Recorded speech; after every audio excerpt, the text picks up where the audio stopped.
both live and live streaming. And so this is available to those who, after the fact, might want to watch or maybe are tuning in with us now. Real quickly, this is a panel discussion, so I've got some questions that we'll go through among the missionaries and pastors. And then we want to open it up to the church family and other guests to ask specific questions, maybe of a specific missionary. So real quickly, I want you to go through and, if you can, in about 30 seconds, introduce who you are, where you're going, your mission field, your pastoral work, and if you can, share briefly your salvation testimonies. 30 seconds to a minute. I know, just real quick, we'll just go down the line. Brother Nate, you first. My name is Nabil, my wife's name is Tara. We're missionaries to Latin America. We've got 3 kids here, Taylor, Hudson, and Adeline here with us today. And we're missionaries to Latin America with Core Missions, headed to Chile first. We're going to be there for about 2 years, learning language, culture, training with experienced church planters and national pastors that our ministry already partners with. And then from there, every 2 or 3 years, we'll be moving to a different country in Central and South America, all the while trying to help train future pastors and help them go with them, help them plant churches. My wife and I were both grew up in Christian homes and saved at young ages, and we met when we were 17, started dating. And thankfully, I convinced her when we were young to stick with me. She didn't know what she was getting into. But 10 years later, thankfully, she's still sticking with me. We're excited to be heading out, hopefully, at the end of this year. My name is Isaiah Fitch, and there we go. All right. My name is Isaiah Fitch, and my wife, Monica Fitch, is here as well, and we're missionaries to Spain. And a little bit about my story. So I grew up I was from San Diego, California, moved to Ohio when I was about 7, and I was saved at the age of 15. I actually started to develop atheistic and agnostic worldview in high school, and God just completely transformed my heart, and I was saved when I was 15, and now my wife and I are serving the Lord, and yeah, we're going to be missionaries in Spain. So. Awesome. I'm David, this is my wife Beth, and we have Joshua, Cindy, Emma, Noah at the playground, I think. And so, but it is a blessing to be here, and God had us, when y'all support us in Egypt, but now we're headed to Dearborn, Michigan. It's the largest Islamic area in North America. So we kind of wanted to go there because my son Joshua has a rare medical condition, and they have a place they can treat him there, but also they have the largest amount of Muslims and Arabs there. So that's what we want to do, and we want to church plant. A lot of times we think of a church planter in the States, we think of them as becoming a pastor of a church. By the grace of God, we'll be able to train multiple leaders to have multiple churches. So you pray about that. That's a task ahead of us, and seeing Muslims come to the Lord. And seeing them trained and taking leadership would be such a blessing. As for me, I grew up in church, prayed the prayer as a kid at 7 years old. No life change, continually, as a teenager getting in trouble. And then there came a point in my life where I knew I was lost. Even though every time I'd get in trouble, I'd say, I need to pray, get saved again or whatever. And so God finally showed me that I was just lost and headed to hell. And I thank God for that. And then when I got in big trouble, once again, my pastor, he came up to me and said, David, you're supposed to be a member of this church. How can you be living like this? And I'll give you 2 weeks. And pretty much he said, if you don't, turn from your sin, then I'll assume you don't be a member of Maranatha Baptist Church. And so that 2-week mark came in, and I said, I'm not going for this church, again. And but I was open to the Lord's work in my heart. And when he preached, I knew I had to go forward. And I had like 200 people come and say, I love you. I'm with you. Before I even got in there, there's my old children's church teacher. I walked in, and he knew how wretched I was living, and he came and gave me a hug and said, I love you. And so, some people don't, against church discipline, but it really, because of that, that's how I got saved, 2 weeks later. And so I thank the Lord for that. My wife Beth, also, she, didn't quite grow up into a church family, but God just worked in her heart through, what was the group's name that was helpful to you and everything? It was like a college group, a Baptist group at college, went to a conference, and then the Lord worked in her heart as well.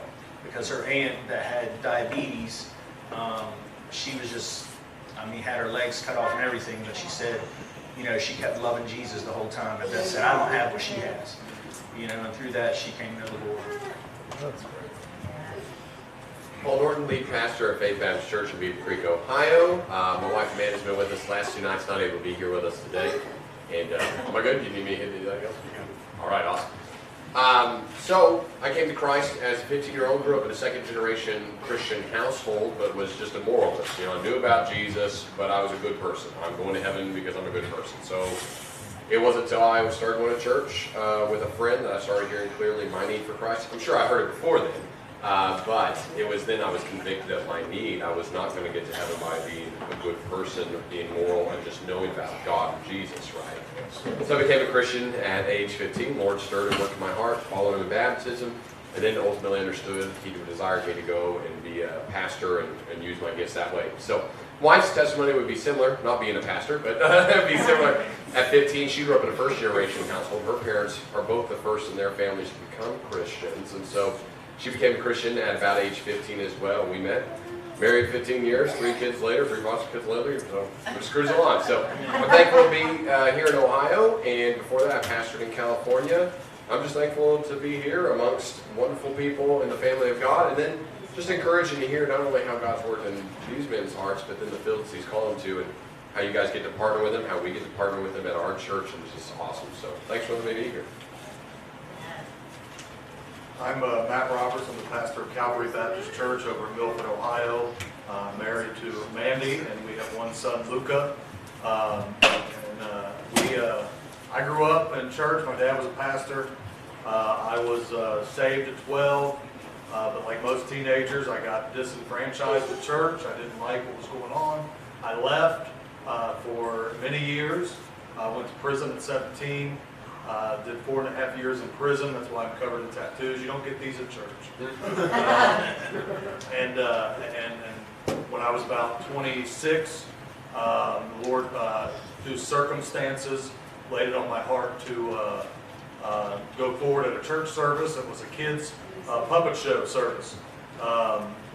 No way that someone like me would be convicted of something like that. But I was. It broke my heart.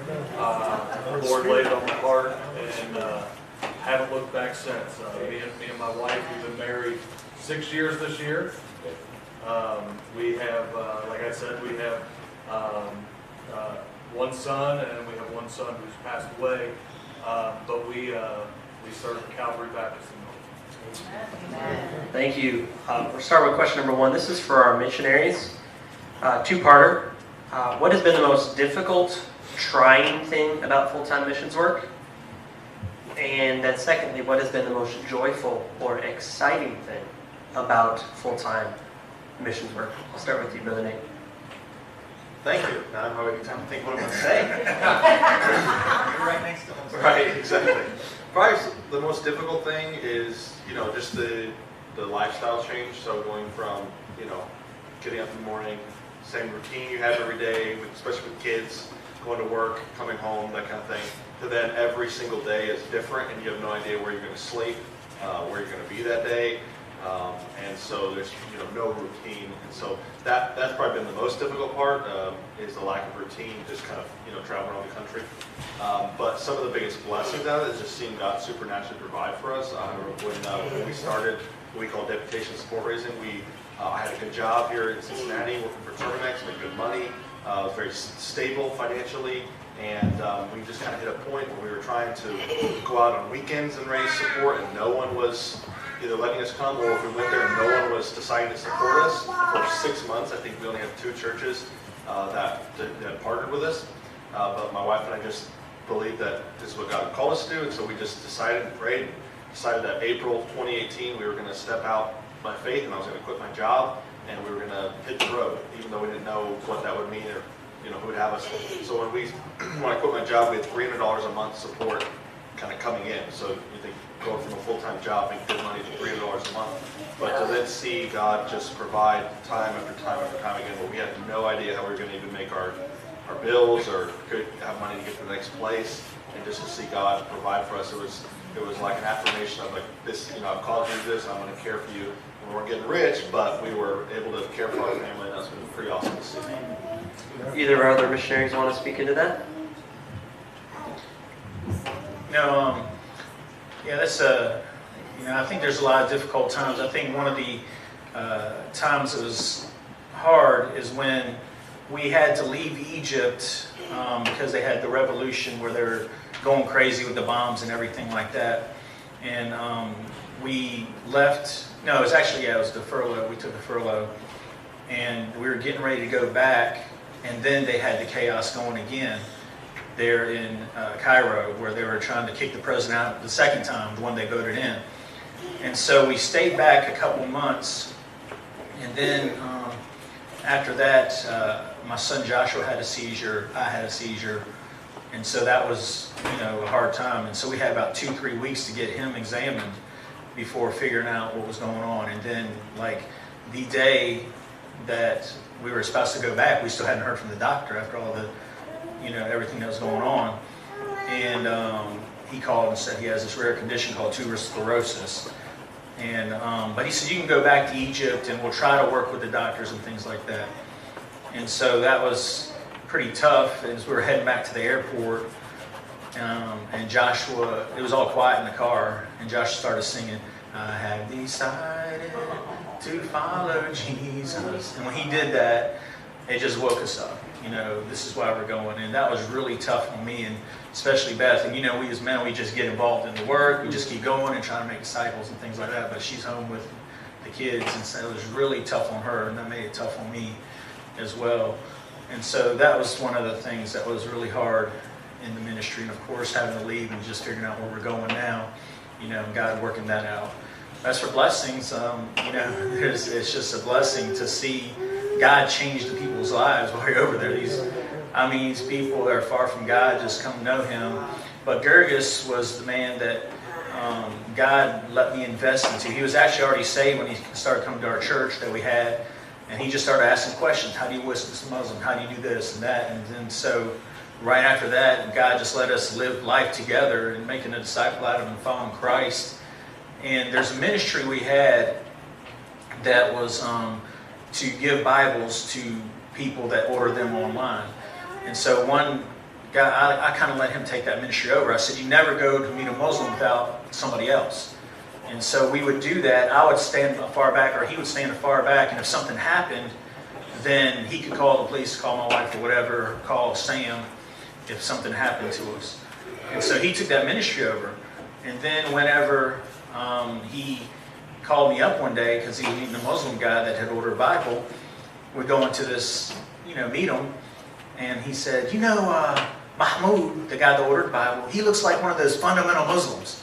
I was like, well, you didn't tell me that. I was like, and he's like, but I have peace about it. I was like, I hope you got peace about it, because never knows what'll happen.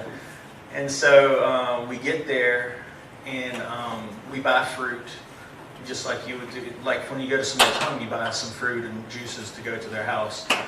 And so he comes out, Mustafa, his brother, and he gives us the normal greeting, and we go to his house. But before that happened, I'm trying to find my location to send it to Beth, in case something happened, you can find your location on your iPhone and send it to her. And so, but we get there, and it's like this small house that is just, real small. And but before we got there, I had asked Gerges, I said, Gerges, you know what can happen? And he's like, I was like, arrest or death. Because you never know with some of these fundamental Muslims that are just saying that they want a Bible. And he said this was one of the highlights. He said, I know. I knew when I signed up for this, death could happen. But I'm ready, and so is my wife. And to me, that was really a blessing, because a man that was scared to talk to Muslims before, he saw that they need Jesus. And when he did that, it was just like, he's ready. That to me was one of the highlights of what happened. Amen. Next question is opened up to both pastors and missionaries. What is the number one thing, or truth, principle, you wish American churches and American Christians would grasp onto and live out in regards to missions and world evangelism? What's the one principle, truth, that you wish American church, American Christians would actually say, this is reality and we need to live it out? And that's for anybody, missionary or pastor.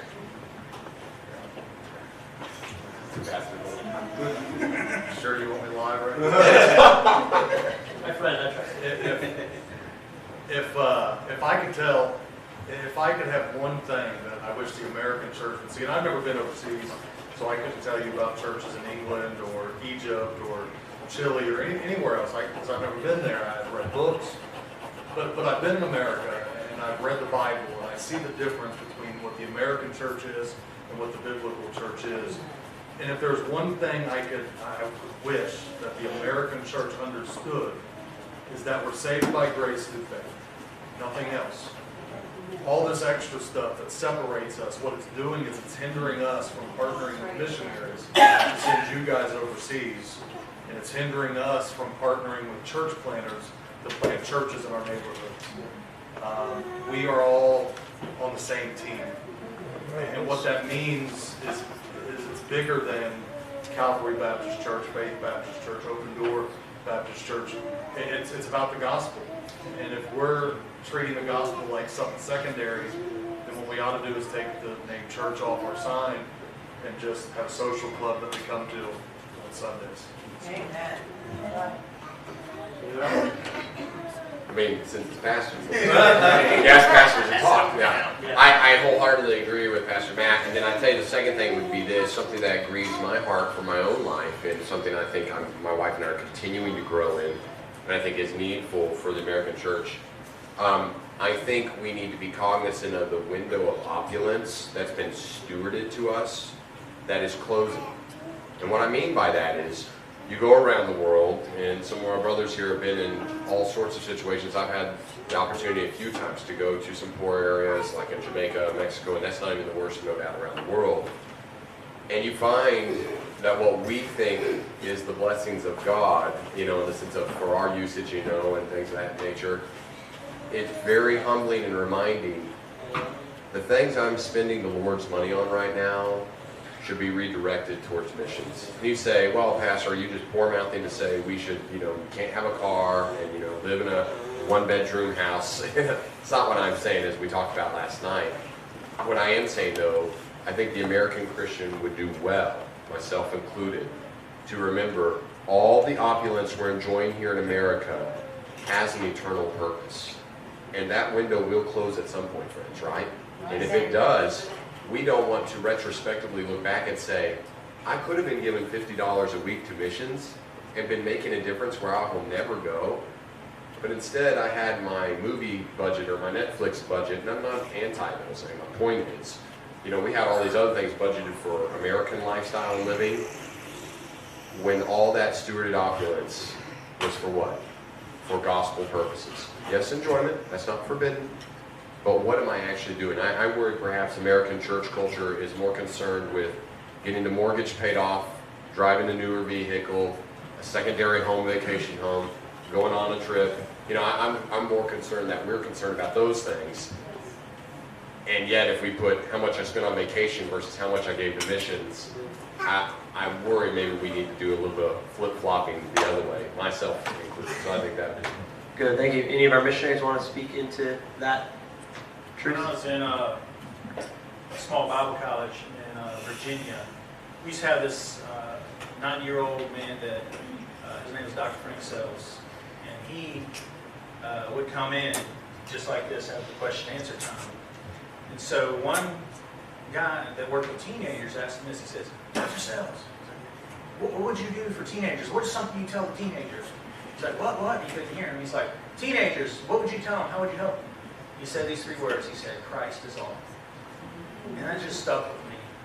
That if we could get that He is everything, He is preeminence, and that He is the head of the church, and that He is our wisdom, righteousness, sanctification, and redemption. We don't need to fight and add things to Him, because He is more than enough. And when you fall in love with Jesus, that He is worthy of all praise and everything, then your missions and your heartbeat will be because He's worthy, because He is everything. Because Muhammad doesn't know that. He needs to be able to worship Him and know Him. And I think that if we got a hold of really who Jesus is, and I think that would affect our hearts and our lives where we would want to, like Pastor was saying, it wouldn't be a sacrifice in a sense to give to ministry and mission to He and honor. I think if we got a hold of that daily, that would be something that would transform churches. churches. All right, for sake of time, we're going to keep moving. This is for, we'll just go down the line. And if I prod in a little bit too much, I apologize. But at what age or life stage did you and your family begin to give regularly to the gospel above and beyond general giving? Like just the general, this is going to the church, some might call it the tithe. Beyond the general offering, when did you and your family, or you as a, whatever age you were, life stage, did you begin to give beyond that to the gospel in eternity? I was privileged to grow up in a Christian home, and that was pushed and encouraged, I should say, from my parents. So I remember as a kid, we were pretty poor and didn't have any allowance or anything, but we would go around to the neighbors and try to get money because we were kind of entrepreneurs. And so we try to find things to do, even though they may not need work done. We'd get them to do it. I remember giving a quarter a week. That was my first faith promise pledge when I was a child. And thankfully it's gone up to 50 cents so far. Thankfully it's been able to go up a good bit from then. But it was really cool to have that push, that it wasn't a matter of how much money, but that we were giving and investing, as Paul writes to the church of Philippi in Philippians 4, and he's thanking them for providing, telling them that even when he left there, went to Thessalonica, no one else was caring for him, no one else was giving to supply for him. And then verse 17, I think, is a pivotal one. He says, not because I desire a gift, but I desire fruit that may abound in your account. Like he says, I have all. I've got enough that I need. It wasn't that Paul necessarily needed all that money from them, but they were what I call gospel partners. In that church at Philippi, they caught what Paul taught to the point where they were, even though they were giving out of poverty, they were giving so that the gospel could go somewhere else. And so I'm thankful that our family's been able to be a part of that. And even now, even the last year, being able to, as our support is raised, being able to up our giving that we give outside of even our ministry to other missions works and through our church. And just to see, the blessings that God has blessed not only our family with, but then even just the ministries that we've been able to partner with as a family, that we are able to see fruit abounding that we're not even probably going to be able to see this side of eternity. It's just a great encouragement to me. I think for me, I grew up in a home, a kind of a broken family, broken situation, everything, and I was very anti-church for quite a bit of time, and I think when I was saved, and then when I was growing in the Lord and growing in my walk with Christ, and after I got married, what really just kind of changed my perspective on giving was actually just looking at the world as a whole and seeing how me making $9 an hour as I was, full time and going to Bible college, I was in the top 30% of what the world makes. Like when you put that in perspective, like a world perspective, how rich we are, in America, that's when I was like, wow, I'm giving, this such a small amount of my income, and I'm only making we were only making minimum wage jobs and working full time, but I really felt the Lord calling me to give more. And when I started to give more, those times that were just super difficult for us financially and everything, that's when we really began to see God do just amazing things in our lives and in our faith and just in different areas of our lives. So. I grew up in a church that really loved missions and faith promise giving, and so that really was a good foundation for me. And I believe we started, of course, as a missionary, you start giving the missions, so we started giving missions right when we got married. But it was a time when I guess we didn't, we went, just like you, brother, didn't have a lot of support. We had a missions conference to go to in Virginia from Georgia. We had gotten the love offerings, a little bit, gave the tithes out of that, and then we had the gas tank filled, and we didn't know how we'd fill up the next, tank or whatever to get there. I said, well, God wants us to go, we're going to go. And so I was like, we'll eat some grilled cheese sandwiches. We got that little burner, you can plug it in or whatever on the way there. And so it was, we were just wondering what to do. And then that's when a friend called out of nowhere. He's like, Brother Gates, how you doing? I was like, good. He's like, what do you need, brother? God want me to call you for a reason. I was like, how you doing, brother? I was like, oh, we're okay. No, brother, how are you doing? I was like, oh, we're doing okay. He's like, Brother Gates, how are you doing? I was like, well, we're doing this, that, and the other. And he said, God already burdened me to put some money in your account. I'm going to put it in there right now. I was like, no, brother, you don't have to do that. But I'm thinking, you better, that'd be great if you did that.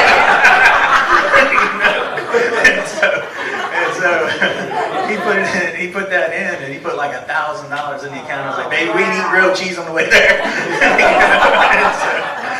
God really convinced us from the very beginning, and just like we got married, just not having hardly anything, and God used the church just to bless us, and so that really showed us the power of God just through being faithful to Him. I'd say I got saved at 15, and I started giving to the church, and we had a missions conference, which was new to me. I'd never been a part of a missions conference as a 15-year-old. And we had missionaries come in, and I was wowed, and I never heard of giving by grace through a faith promise commitment. And so I thought I really killed the bear that year at 15. I gave $5 a week. Working at the Chick-fil-A, giving $5 a week, thought I'd killed the bear. But I would say this, I grew, obviously, but the next year at the missions conference is when I'd say the Lord at age 16 really started helping me grow in faith and have His grace. And so it went from $5 to $25 a week. As a 16-year-old, it has continued since then. And I'd say, again, there's such grace available for us to get, right? And I worry that sometimes we turn that spigot off a little too soon, right? And so I'd say significant giving began when I was 16 and has continued to escalate since then. As far as my life goes, I was out of church for so long, and I grew up at a Southern Baptist church, and they had the convention, and so we didn't really have missionaries come in and talk about giving and needs because we had the mission board. And when I got back in church, I was very quickly thrust into ministry, and I thank the pastor who did that for that because it made me learn lessons real quick, and one of them was leading by example. And he made sure to sit me down one day and show me how much money it costs to run a church. And I'm 3 months into being back in church, and he's showing me a church budget and how it matters what people give. And now pastoring a church, I know how much it takes, especially with my spending habits at my church. But if I'm just being honest, it wasn't until I got married and I had 2 budgets I had to merge into one that I realized I'm not giving enough. I was giving 10%, and 10% of 2 budgets, and in my worldly mind was that's 20%. I'm doing all right.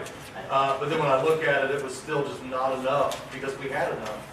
And if to my shame, it wasn't until I got married and really looked at our money until I realized I need to give a little bit more than this, especially if I'm going to be a leader in any capacity. Good, thank you. I want to try to get to 3 more. I had 10. We're getting about halfway. We're only going to do half of them and then open up. But 3 other questions that I want to get to because intentional questions. Next, this would be for pastors and missionaries. And I'm going to start with you, Nate, because you have, you're not just because you're next to me, but because Core Missions, one of their key components is missions trips. So here's the question, and I welcome any of you to input on this. How valuable are missions trips, whether short-term or long-term? And secondly, who should consider going on one? Yes, and everyone, I think. There's a lot of data that's out there that says, whether it's 2 sides of the coin. Some people think it's not worth anything. Others think it's worth everything. I fall on the everything side. A missions trip changed my life when I was 19. And that's the path that God sent me on to church planting here in the States and now that eventually overseas. You've gone on trips with our ministry, Pastor Paul has as well. To me, as an American especially, to get outside of your culture, to understand, as Isaiah said, the poorest of us in this room, how good we have it, to see the wickedness, to see the people who are hurting and dying and are without a Savior and without somebody to tell them.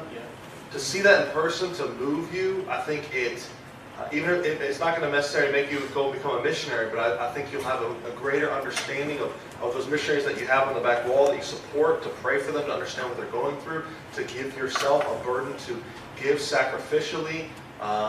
towards the work there, though, I think it's vitally important. And I think everybody who physically is able to go should go. I know it costs a fair amount of money.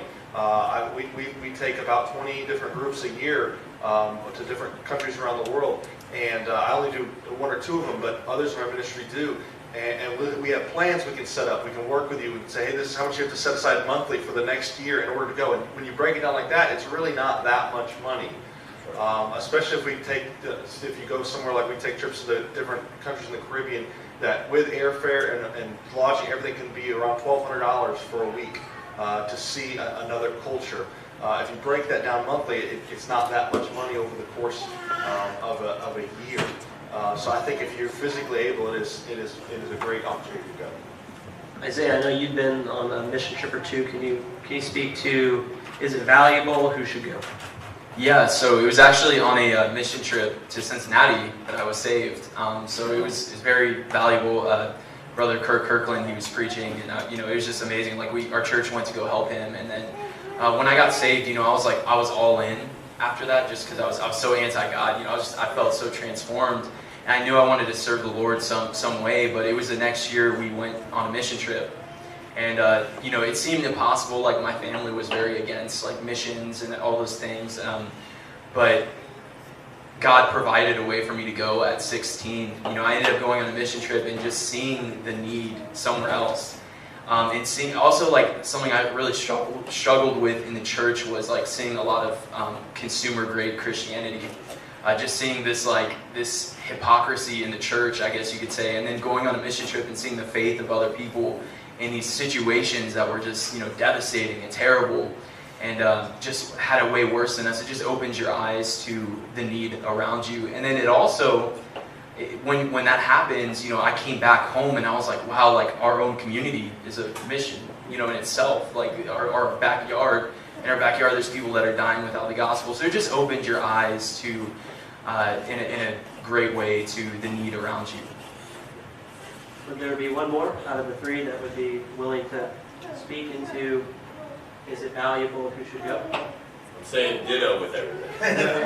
All right, we'll move on to the next question. And then, this one is for pastors, and if the pastors are a bit too young, maybe missionaries, but pastors, to begin, how important is it for men to lead in the church's efforts at fulfilling the Great Commission?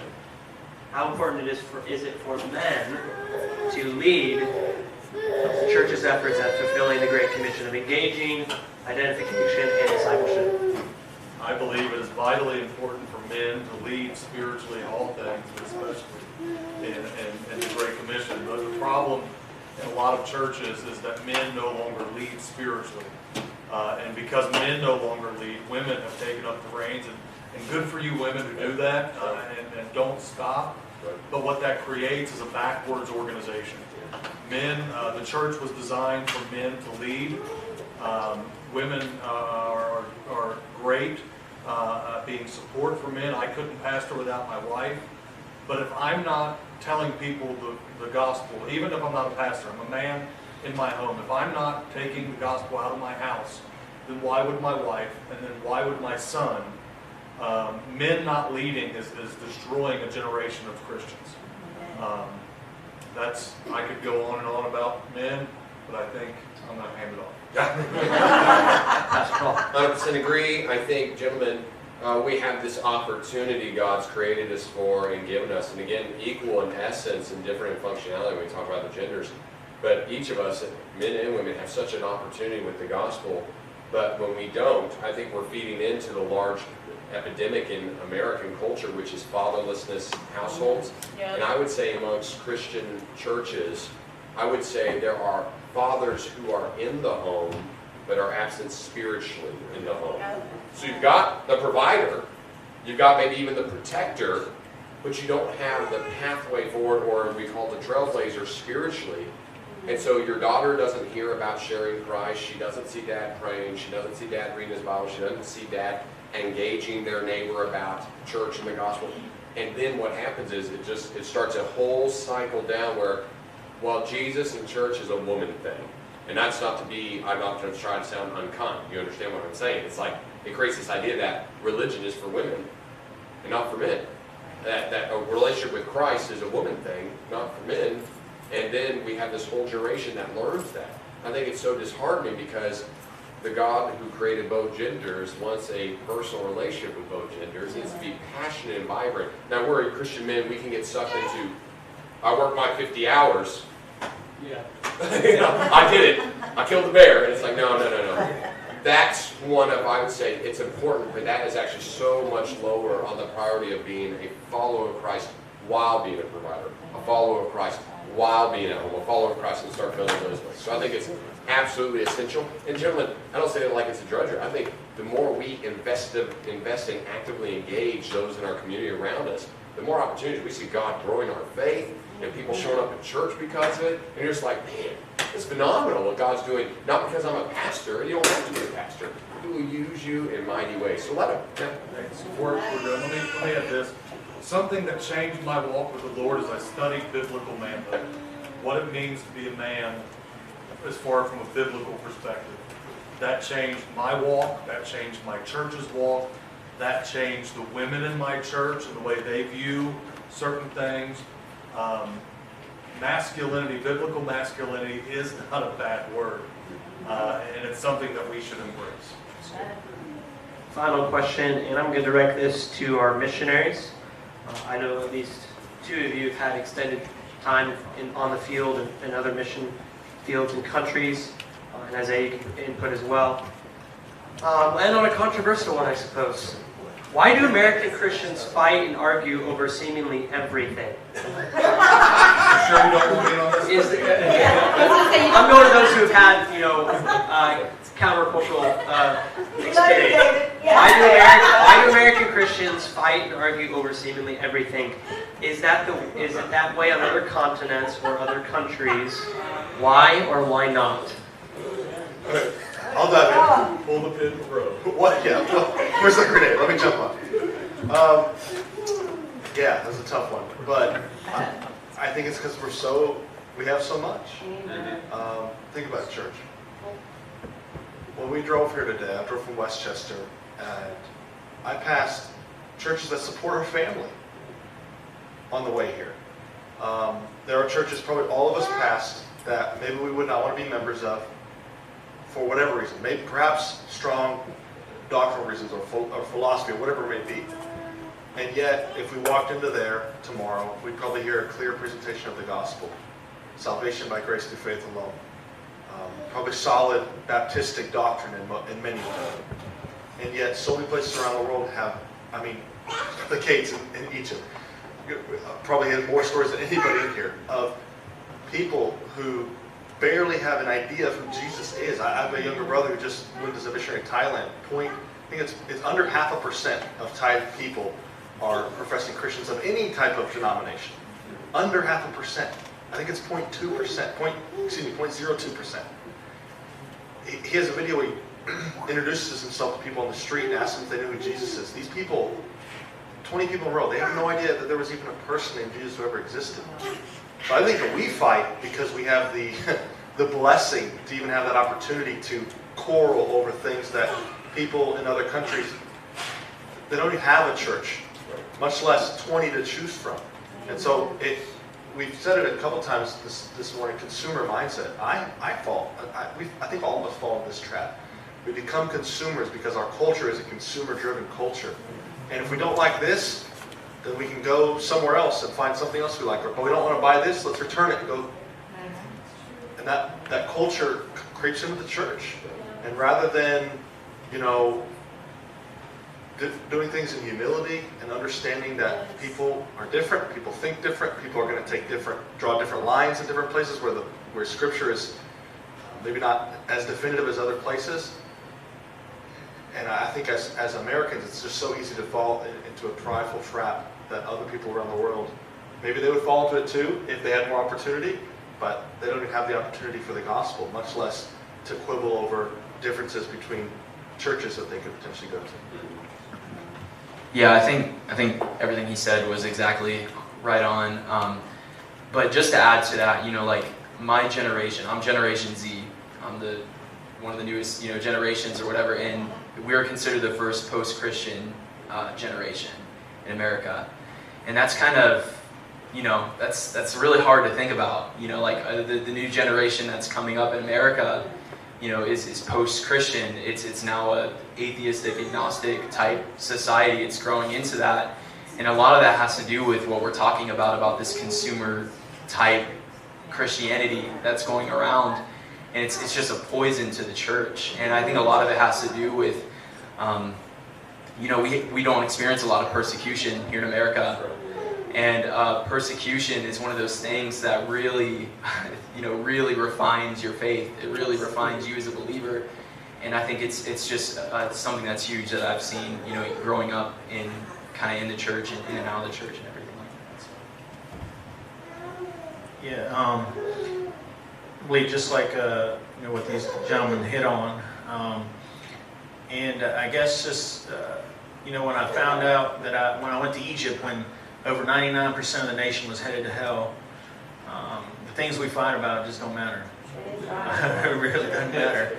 I mean, I can go from one issue to the next, and it just it breaks my heart. That while we're fighting about different issues, what you wear, even Bible versions thing. I'm King James, but sometimes, just like this brother said, some good churches that still preach salvation by grace through faith, we just bash them and we don't have time for that. There's just, we gotta just say, okay, I found in Egypt there were some other brothers, they were different than us, but they're still preaching salvation by grace through faith. We were just like, man, I'm glad another Christian's here, and we'll meet up or whatever.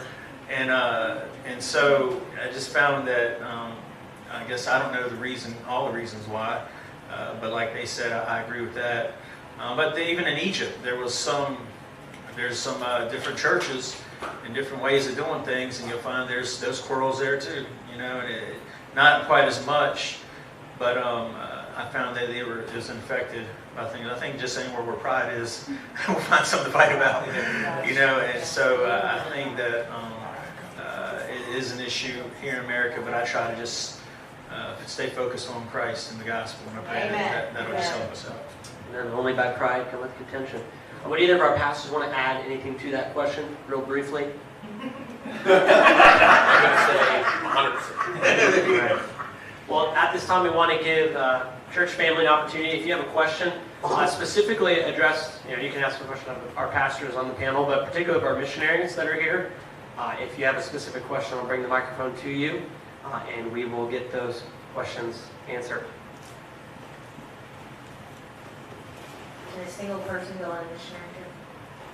Oh yeah, absolutely. Single as in like unmarried or like a Unmarried. solo trip? No, unmarried person. Oh yeah, absolutely. Yeah. Yeah, that happens a lot. Even the single person thing could potentially happen, but usually we pop them in with another group just because No, I don't want to go by logistically, myself. yeah, I'd say hard to host one person on a trip. Strange foreign place by myself. No, absolutely. We brought. We brought kids as young as babies on trips, and we had like 2 years ago we had some people in their late 80s that came with us on a trip. So yeah, and absolutely, anybody can come. Where would they go to sign up? Yeah, that was my next Yeah, question. sure. So we're like for our ministry. So you could go. Another good option is to go and visit one of your missionaries that you support, which is also huge as well. If you're able to do that, or like we'll host groups sometimes. Just 2 other missionaries, even ones that we don't necessarily work with, or you can go to coremissions.org and we have all of our trips posted there. Now, right now, we're just I think we had 15 that were happening this year, this summer, that all got canceled. Right. But in the future, start saving. So you usually will have dates posted in the future at coremissions.org that you could potentially sign up for. Or if we can get enough people in the church to go, usually we need at least about 10 people to go to make a trip happen. Where we can coordinate it all for you. We take care of all the details. You do have to pay. That's about the only thing, the tough part, right? But you don't have to deal with any of the lodging, the transportation, the meals, anything like that. We kind of do it all for you. You just got to get on the flight and show up. Well, Nate, you could even merge area churches with. Correct. Yeah. So say We only have 4 that want to go. Yeah, We absolutely. combine with another group of 10 from another church and go. Yeah. And I will add this. I intentionally asked the question because we want to get our minds around that idea. But also, Lord willing, in 2021, we're going to be presenting an opportunity for Open Door to participate in a mission trip of some kind. And so we're opening the door for that, and so we're excited about that. And maybe we can partner with Calvary. Maybe. So, really great. As many times as I've seen missionaries come and talk about mission trips, I don't think I've ever heard them say what you do. So if me and my wife wanted to go on a missions trip, I'm in my 60s, what specifically would we be doing? Yeah, I think for you, you're the core guy. So. I don't want to monopolize. Sure. So every trip is different, and it depends on where we go as well, and also what the group is comfortable or wanting to do. Some of our groups we will, we're partnering with a missionary and also national pastors that our ministry works with. So what we also ask what they need, and then also ask the American church what they're comfortable or wanting to do. So some of our groups, I think you guys have done some when you went vacation Bible schools. In Cuba, we do sports outreach events as ways to bring the gospel into it. Occasionally, we'll help with like a building project if one is ongoing at the time. And in fact, I think you guys did that. Pastor Paul, could you speak into some of the opportunities Faith has had with CORE, especially in Jamaica? Yeah, so I think the big thing is always, like Brother Nate said, we want to do what the missionary wants done, right?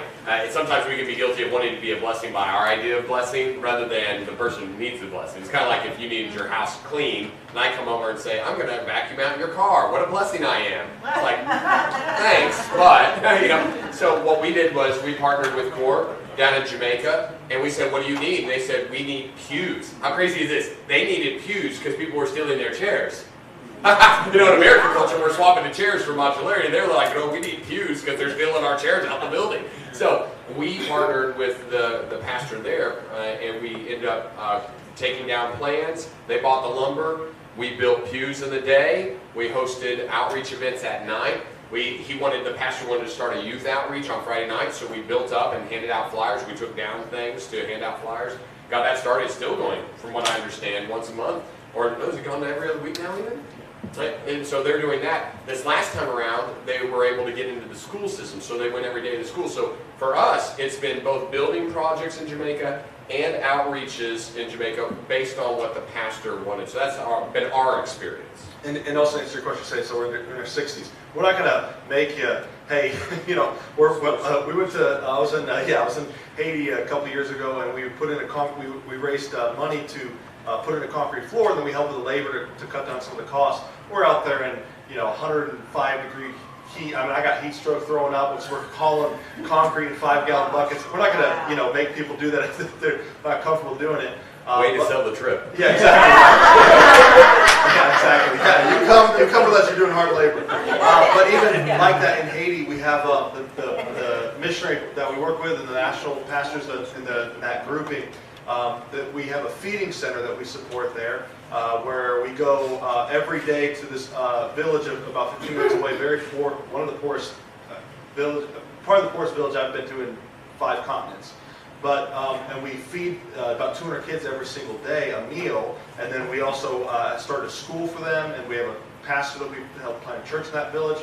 But every day we would go there and feed the kids. I don't know if any of you guys have been there to be a part of that. So there's just a plethora of opportunities, or even if you don't go with us and you go to see a missionary you support, just to be there, be an encouragement. I'm sure Brother Gates could probably attest to this, being on the field for as long as they have.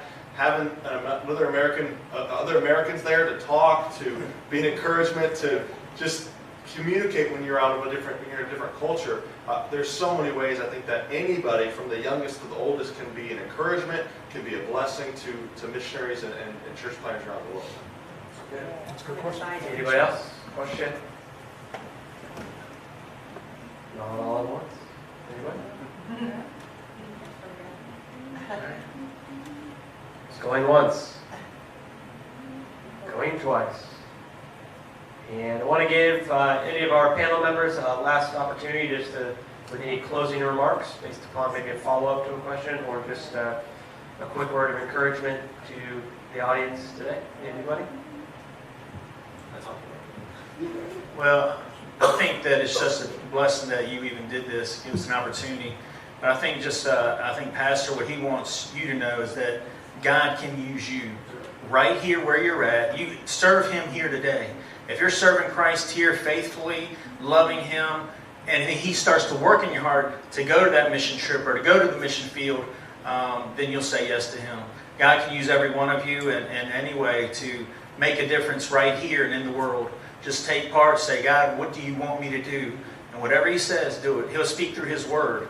He'll speak through counsel. He'll speak through, His Spirit in your life, and just be willing to say yes to Him. And I think if you do that, God can use you to make a difference, right here and throughout the whole world. So be praying that God use this conference to touch your hearts and use you today. Thank you. Anybody else? Pastor Matt, could you stand for us and close us in a word of prayer? Heavenly Father, Lord, we thank you for this day. We thank you, Lord, for this food that we had and the hands that prepared it. We thank you for this opportunity to have this discussion, this panel discussion, Lord, and get to know the missionaries a little bit better, Lord. And I pray you use this conference and use Open Door Baptist Church, Lord, to usher in our minds the need to focus on missions and the desire that you have for the local church to partner with missionaries to take the gospel to places the local church just can't go. Lord, I pray that you'll bless the remainder of the services for the conference. Bless this church, bless this pastor, Lord, and Lord, put your hand on these men who are giving up every convenience that America has to offer to go and spread your word to people who maybe never would have had a chance. Lord, I pray all this in your name. Amen. Amen. On your way out, please feel free to take your dishes with you. We're going to need to reset this for church tomorrow, but feel free to stay as long as you need. Also, on your way out, we do have the Missions God's Glory display available. We have one complimentary copy per individual, and so if you'd like a copy, they're on the back left table. And then for our church family here, our Grace Giving Faith Promise cards are still available. I encourage you to get one of those and continue to pray about how God would have you to give through the missions program here at Open Door this year. We'll be collecting those all day tomorrow through the offering box. And so get one of those cards, continue to pray. And I'd also encourage you, if you haven't been able to hear the messages so far this week, they're on our Facebook page and they're on our YouTube. So go back, even this afternoon before church tomorrow, and let God work in your heart and build that foundation for our final services tomorrow morning and tomorrow night. Yes, ma'am. I just want to thank them for the face to the missions. You see it on paper, but you very rarely get to meet people behind the stories. So thank you all for so much coming here and talking to us. Really appreciate it. It makes a big difference when we're praying for you to be able to put a face with what we're praying for. It's much more personal. All right. Well, feel free to stay in fellowship, collect your food, do all those things. You are dismissed.